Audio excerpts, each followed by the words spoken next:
जैसे कि हमने पिछली वीडियो में हाइजेनबर्ग की अनसर्टेनिटी प्रिंसिपल के बारे में हमने एग्जाम्पल सही समझा था, तो आज हम उसकी जो स्टेट है, उसका जो उसकी थ्योरी है, उसके बारे में हम समझने का पूरा प्रयत्न करेंगे। ठीक है, तो इस थ्योरी के अकॉर्डिंग है कि हम साइमल्टेनियसली यानी कि हम एक साथ नैनोस्कोपिक पार्टिकल जो नैनोस्कोपिक पार्टिकल हैं, नैनोस्कोपिक पार्टिकल हम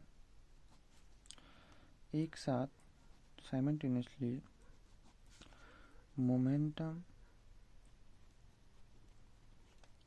और वेलोसिटी जिसका वेग है, that is momentum and position एक साथ हम नहीं ज्ञात कर सकते। ठीक हो गया, हम एक साथ नहीं ज्ञात कर सकते हैं। इसका अकॉर्डिंग उनका बेसिकली ऐसा ही है। तो हम इसको और अब हम इसको मैथमेटिकल वे में समझें, तो इनका मतलब delta X delta P which is equal to h/4 pi.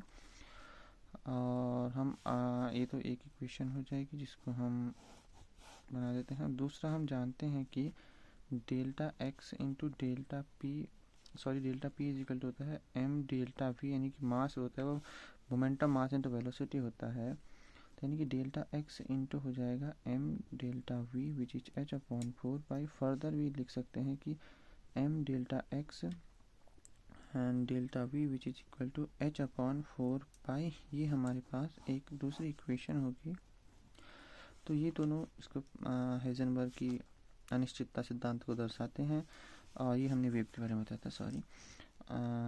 और अब यहाँ पर जो डेल्टा एक्स है वो निर्भर करता है अनसर्टेनिटी इन पोजीशन, यानी कि स्थान पोजीशन की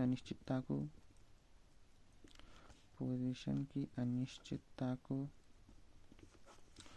और डेल्टा वी दर्शाता है वेलोसिटी अनसर्टेनिटी को, डेल्टा पी दर्शाता है मोमेंटम, और अनसर्टेनिटी मास हो जाएगा।